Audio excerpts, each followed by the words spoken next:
Bienvenidos a nuestro estudio de Gálatas, Un estudio inductivo. con el pastor Víctor Manuel Buitrago. Gálatas, la carta de la libertad cristiana.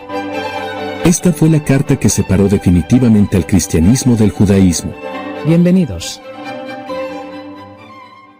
Dios santo, tú que eres el Padre de toda sabiduría, te suplico ahora que con tu gracia, tu poder y con el poder del Espíritu Santo nos guíes, Señor, a entender tu palabra, especialmente en esta lección donde vamos a tratar asuntos importantes para nuestro crecimiento, para comprender mejor tu palabra, para comprender mejor lo que tú eres para nosotros. Por eso te ruego en el precioso nombre de Jesús que nos guíes con el poder del Espíritu Santo durante esta lección. Gracias en el nombre de Cristo. Amén y amén. Bienvenidos a nuestra lección número 13 de Gálatas Inductivo. Vamos a tener el capítulo 5 del versículo 1 al versículo 12. Y para esto voy a empezar leyendo Gálatas 5:1, que dice: ahora somos libres porque Cristo nos liberó. Manténganse firmes en la libertad y no vuelvan a la esclavitud. ¿Qué podríamos nosotros decir en la diferencia que hay entre ser libre y vivir en libertad? Ser libre y vivir en libertad. Una cosa es ser libre y otra muy diferente es saber vivir en libertad. Mire, muchos esclavos que habían ganado su libertad, después de un tiempo, regresaron a sus amos y se sometieron nuevamente al yugo de esclavitud, simplemente porque no sabían vivir como hombres libres. Eran libres, pero su forma de pensar, su mentalidad era de ser esclavos. Su razonamiento y su voluntad estaban acostumbrados a depender de otros, de obedecer órdenes sin pensar por sí mismos. Algo similar había ocurrido con los Gálatas. Ellos vivieron siempre dependiendo de otros, principalmente en cuestiones de fe, pero cuando recibieron a Cristo, fueron libres. ¿Pero qué pasó? En el transcurso del tiempo, volvieron a sujetarse a otro yugo. En Cristo somos libres de las restricciones, libres para trabajar y descansar. No estamos atados a un día de la semana, sea el sábado o el domingo. Somos libres de comer o de abstenernos de ciertos alimentos. Somos libres para adorar como queremos y de escoger nuestra iglesia. Somos libres de predicar, de enseñar y de servir. Y cuando de libertad se trata, no debemos vacilar o dudar, sino estar libres, estar firmes. Nadie tiene derecho a esclavizarnos. Voy a leer ahora en Gálatas capítulo 5 versículos 2, 3 y 4. Yo mismo, Pablo, les pido que escuchen lo que les digo. Si se someten a la ley de la circuncisión, entonces Cristo no podrá ayudarlos. Una vez más les testifico a todos: los que se circuncidan están obligados a cumplir todo lo que dice la ley. Si ustedes quieren estar bien con Dios por la ley, entonces se habrán apartado de Cristo, se habrán alejado del generoso amor de Dios. ¿Con quién? ¿Con qué comenzó aquí el asunto del apóstol Pablo? ¿Con quién comienza esta práctica de la circuncisión? ¿Por qué Pablo estaba tan en contra de la práctica de la circuncisión si fue algo que fue establecido por Dios? La circuncisión nació con un pacto entre Dios y Abraham. Cuando Abraham tenía 99 años, Dios se le apareció y le dijo: yo soy el Dios Todopoderoso, anda delante de mí y sé perfecto, y pondré mi pacto entre mí y ti, y te multiplicaré en gran manera. Esto dice Génesis 17, 1 y 2. Este es mi pacto que guardaréis entre mí y vosotros y tu descendencia después de ti. Será circuncidado todo varón de entre vosotros, y el varón incircunciso, el que no hubiere circuncidado la carne de su prepucio, aquella persona será cortada de su pueblo. Ha violado mi pacto. Esto dice el 10 y el 14 de Génesis 17. ¿Por qué entonces Pablo estaba en contra de esta práctica? Su razonamiento fue el siguiente: Jesucristo estableció un nuevo pacto en su sangre e hizo que la iglesia lo recuerde siempre en la Santa Cena, la mesa del Señor, la Eucaristía, la comunión. No importa el nombre que le pongamos, se refiere a la última cena y cómo fue institucionalizada para que fuera una práctica de la iglesia. Y al ser un nuevo pacto, el pacto con Abraham y con Moisés fue anulado. El nuevo pacto reemplazó al anterior. En Hebreos 8:13 leemos: al decir nuevo pacto, ha dado por viejo al primero, y lo que se da por viejo y se envejece está próximo a desaparecer. Eso dice Hebreos.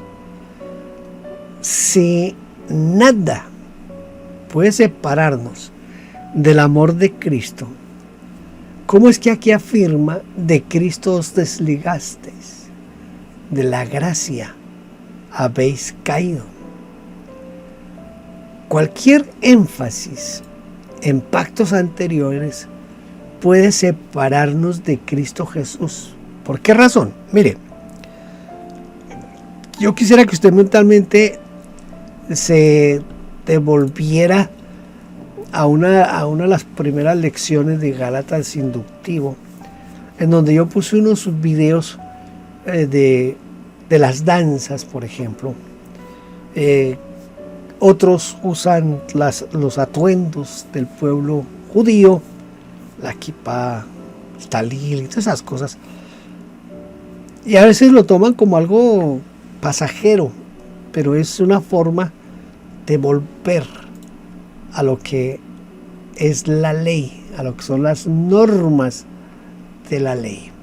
Entonces, el asunto aquí es demasiado serio. Cualquier énfasis que nosotros hagamos en pactos anteriores puede separarnos de Cristo. Primero, porque algunas prácticas anulan a Cristo. Dice Pablo: si os circuncidáis, de nada os aprovechará Cristo. De nada nos servirá, de nada nos beneficiará Cristo.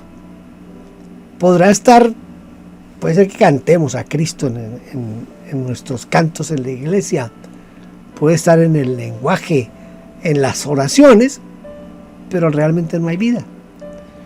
Los gálatas podían alegar que seguían creyendo en Cristo y que no habían dejado de ser cristianos, pero para Pablo habían perdido la realidad de la presencia de su gracia. En segundo lugar, algunas prácticas nos atan, nos esclavizan. Todo hombre que se circuncida está obligado a guardar toda la ley. No se puede resucitar un pacto caduco sin quedar atado a las demandas de ese pacto. Porque todo pacto es un convenio entre dos partes. Si hemos hecho un pacto con Cristo, estamos comprometidos con Cristo. Pero si luego hacemos un pacto con la ley, ¿Estamos obligados a guardar toda la ley o seremos castigados por quebrantar nuestro pacto? ¿Ah? Aquí hay que, esto es un asunto demasiado serio. Yo no entiendo por qué tantos pastores quieren que sus iglesias se devuelvan a ese tipo de cosas. Tercero, algunas prácticas nos separan de Cristo Jesús. De Cristo os desligasteis. O también dice, os habéis roto con Cristo. Otra versión dice, o habéis abolido vuestra relación con Cristo. Aunque repitamos una y otra vez, nada nos podrá separar del amor de Cristo. Usted lo puede repetir 1000 veces al día. Al romper nuestro pacto con Él, nos desligamos de Él. Ser separados es una cosa, porque en Romanos leemos, nada nos separará, donde estamos en Cristo en modo pasivo. Pero si nosotros, estando en Cristo, salimos de Cristo para poner nuestra confianza en la ley, para nuestra justificación, de la gracia habremos caído. Esto puede sonar grosero, pero lo que podríamos decir es que ahora somos unos desgraciados, porque hemos perdido la gracia, nos hemos salido de la gracia al abandonar el nuevo pacto en Cristo y devolvernos al antiguo pacto. Estamos rechazando la gracia y estamos cayendo de la gracia, estamos perdiendo la gracia. Somos unos desgraciados. Versículos 5 y 6. Por el Espíritu recibimos la esperanza de que Dios nos va a aprobar por la fe. En Jesucristo no importa si uno tiene la circuncisión o no. Lo que importa es la fe que trabaja por medio del amor. Por medio del amor. Aquí es la parte que tiene que tener cuidado cada miembro de la iglesia. ¿Qué es realmente esencial para Pablo? ¿La fe o el amor? Mire, con todo, para Pablo, el punto principal de la vida cristiana no consiste en cosas externas, como por ejemplo, los ritos. No tiene valor el estar circuncidado, pero tampoco tiene valor no ser circuncidado. Ni la circuncisión vale algo, ni la incircuncisión. Del mismo modo, nosotros también podemos caer en la tentación de suponer que ciertas tradiciones son tan valiosas que ponemos en ellas nuestra esperanza de justificación, cuando en realidad están vacías de poder. Son totalmente ineficaces para llevarnos a la victoria en nuestra vida cristiana. ¿Qué tiene real valor? Literalmente, la fe por medio del amor se hace poderosa. Tendemos a referirnos a la fe por un lado y al amor por el otro como si fueran dos cosas diferentes y separadas. Decimos que fulano tiene una gran fe, una fe poderosa, y señalamos a otra persona para decir que tiene un gran amor.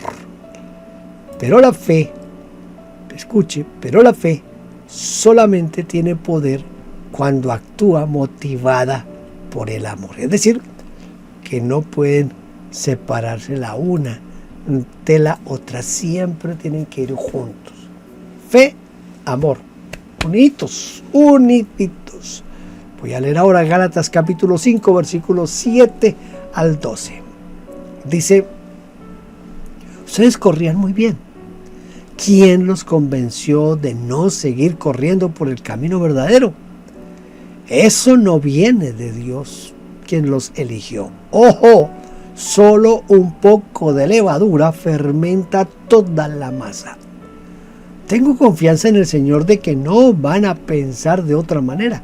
Hay alguien que los está confundiendo con esas cosas, pero Dios lo castigará, no importa quién sea. Hermanos, si yo enseñara que los hombres deben ser circuncidados, ¿por qué sufro persecución? Si yo todavía enseñara que los hombres deben circuncidarse, entonces lo que enseño acerca de la cruz no me causaría ningún problema. Me gustaría que esos que los están confundiendo llegaran de una vez hasta el extremo de castrarse.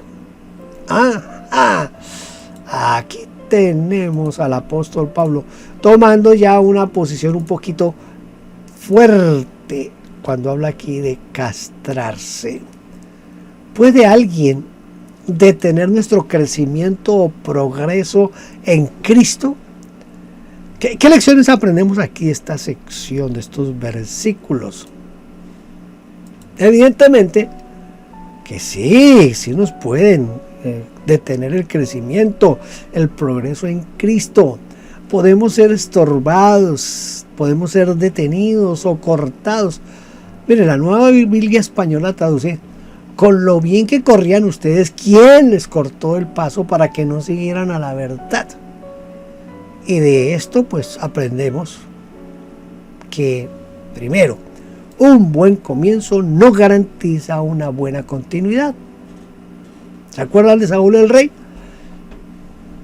Él tuvo un buen comienzo. O de Salomón, por ejemplo. Qué impresionante. Muchos quisiéramos tener la sabiduría de Salomón.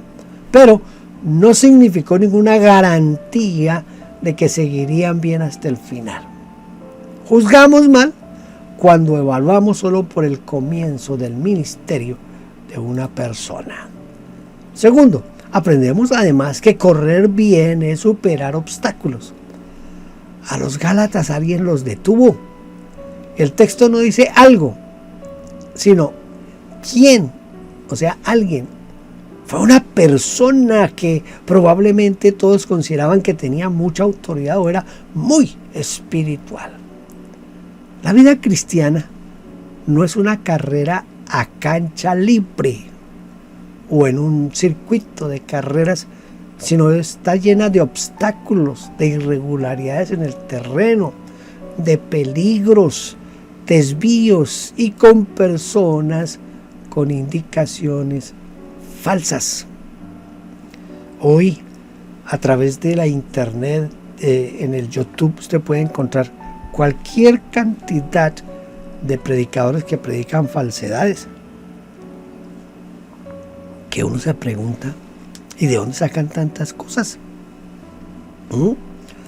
Tercero, correr bien no es abandonar jamás la verdad.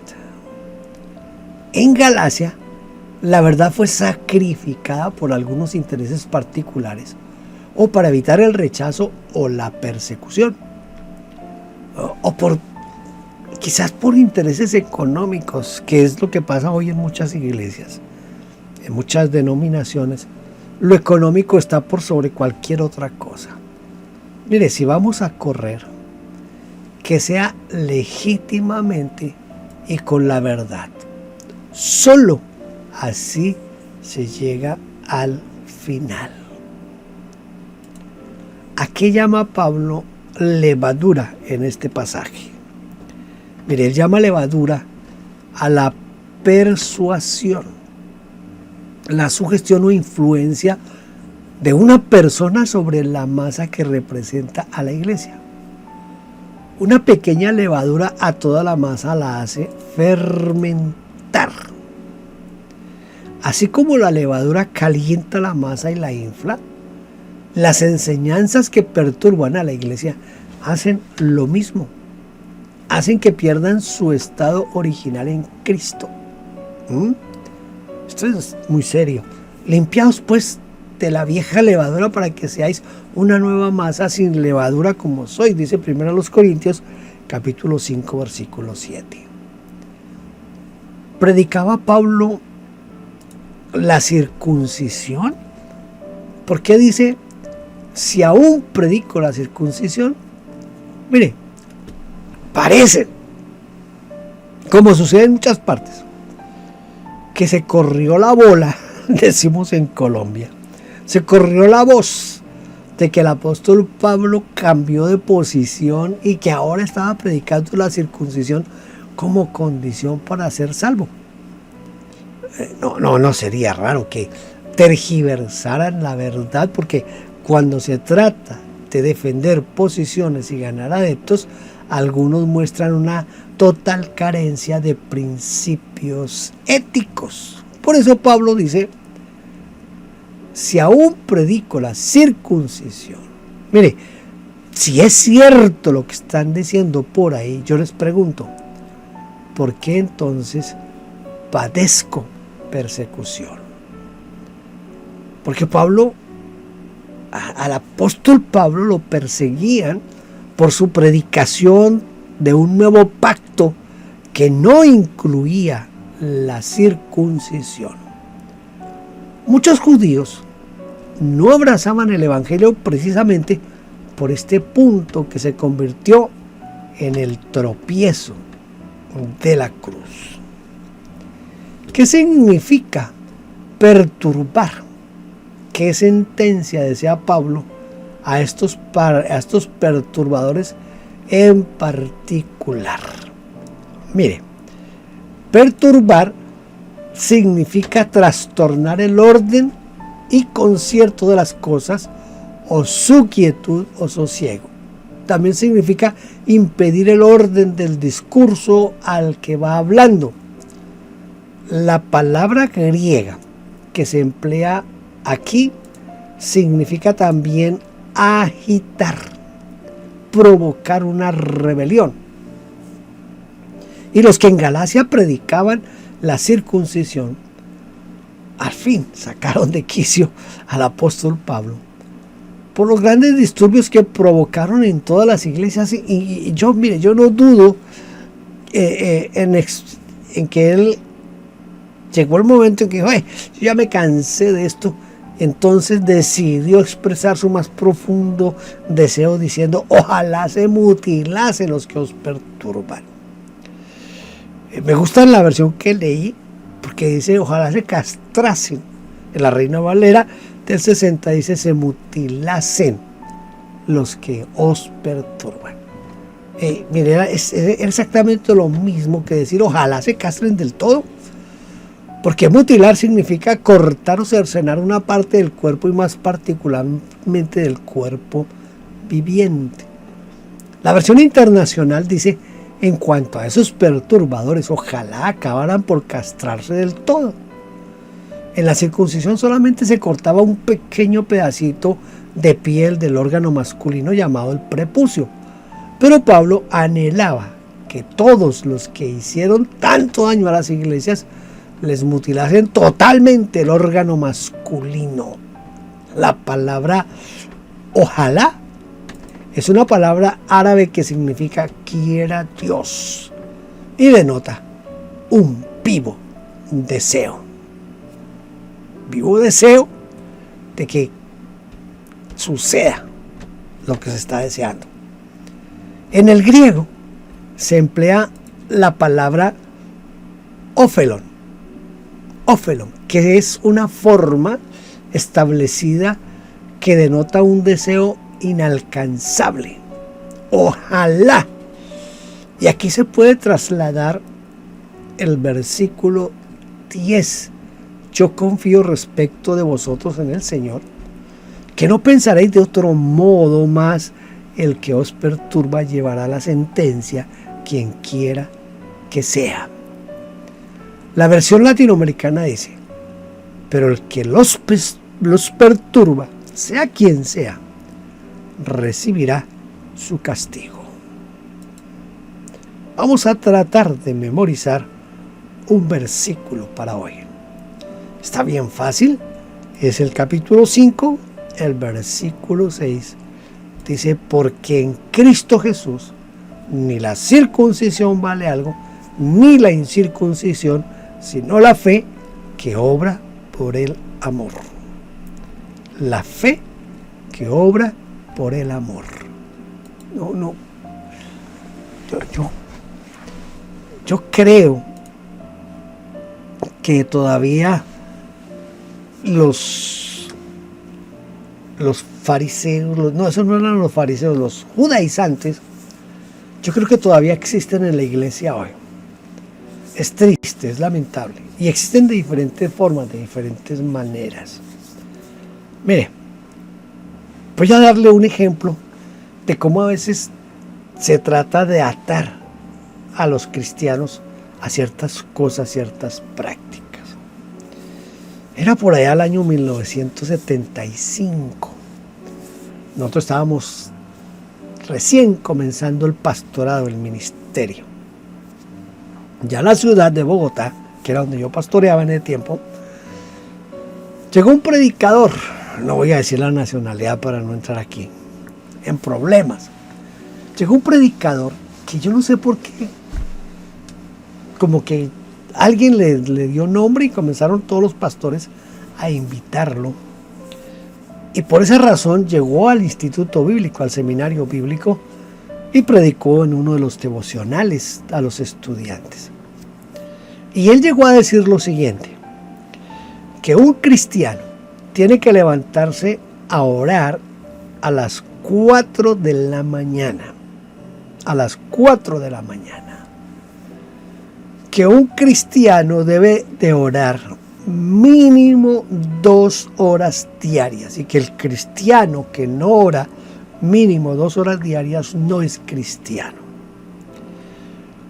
Pero dio la razón de por qué tiene que ser a las 4 de la mañana.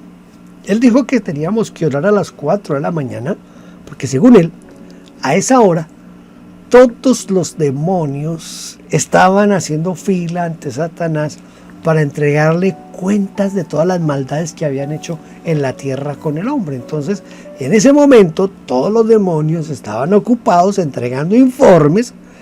Seguramente no tenían computadores para llenar los informes. Los tenía que dar verbalmente o por escrito. No sé cómo lo hacían los demonios de este predicador.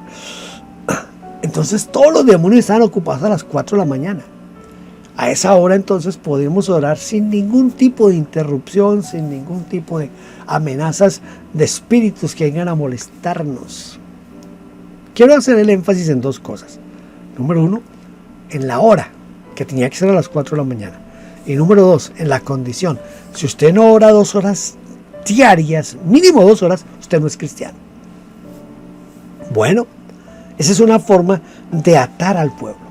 Es una forma de ponernos cadenas. Imagínense la gente que no tiene acceso al estudio bíblico y que escucha un asunto de esos y queda atada, y esa persona el día que no pudo orar 2 horas puede pensar, uy, yo ya no soy cristiano. Ahora, ¿qué tal eso de que los demonios están a estar ocupados entregándole cuentas al diablo? Entonces, en ese tiempo yo no pensaba tanto como pienso ahora, pero en ese tiempo lo que a mí se me ocurrió fue lo siguiente. Yo, mientras él está hablando de que a las 4 todos los demonios están entregando cuentas al diablo, yo me puse a pensar, listo, aquí en Colombia, las 4 de la mañana. ¿Qué hora es en ese momento en Londres, Inglaterra? ¿Qué hora es en ese momento en Australia? ¿Qué hora es en ese momento en Japón? ¿Qué hora es en ese momento en British Columbia? Entonces, pensando en eso, dije, este man no tiene, pero ni... Es decir, ese argumento de que a las 4 de la mañana están entregando cuentas al diablo. Pero mucha gente lo creyó, ¿sabe? Yo recuerdo un pastor, uno de los estudiantes que también ya era pastor, estaba comenzando para el pastorado, que él sí todos los días se levantaba a las 4 de la mañana a orar y era hasta las 6 de la mañana. Bueno, eso beneficia, desde luego que orar beneficia, pero esa atadura que tiene que ser a las 4 de la mañana porque los demonios están entregando cuentas. Mire cómo se ata a la gente con enseñanzas tan locas, digo yo, locas. Usted, mire, en YouTube, allá en el buscador de YouTube, escríbale unciones y va a encontrar cualquier cantidad de videos donde muestran diferentes unciones de todo tipo. Hay la unción de la escoba, la unción de la manguera, la unción de la botella de agua, hay la unción del que tira la Biblia al piso y no se puede pasar una línea. Usted puede encontrar ahí cantidad de unciones. Una, yo no sé dónde fue, parece que era en el África, no sé dónde, pero el video se ve que el apóstol, porque casi siempre todos lo inventan los apóstoles, el apóstol le dice a la gente que para recibir la unción tienen que ir y tirarse al prado y comer pasto como si fueran animales. Y la gente sale del templo y allá en el prado frente al templo comienzan a comer pasto como animales. Ese tipo de cosas se viven hoy. En el tiempo del apóstol Pablo, lo que más hacían fuerza y énfasis era hay que circuncidarse, hay que guardar el sábado, hay que hacer esto, todo lo que demandaba la ley de los judíos. Hoy nosotros no podemos dejarnos encerrar con eso. Recuerde lo que dice Gálatas 5:6, porque en Cristo Jesús ni la incircuncisión vale algo, ni la circuncisión, sino la fe que obra en Cristo el amor. Creo que es al revés, ¿cierto? Porque en Cristo Jesús ni la circuncisión vale algo, ni la incircuncisión, sino la fe que obra por el amor. Gálatas 5:6. No se olvide de esta parte. Me alegra que haya estado conmigo aquí en esta lección 13. Lo espero en la lección 14. Dios le bendiga.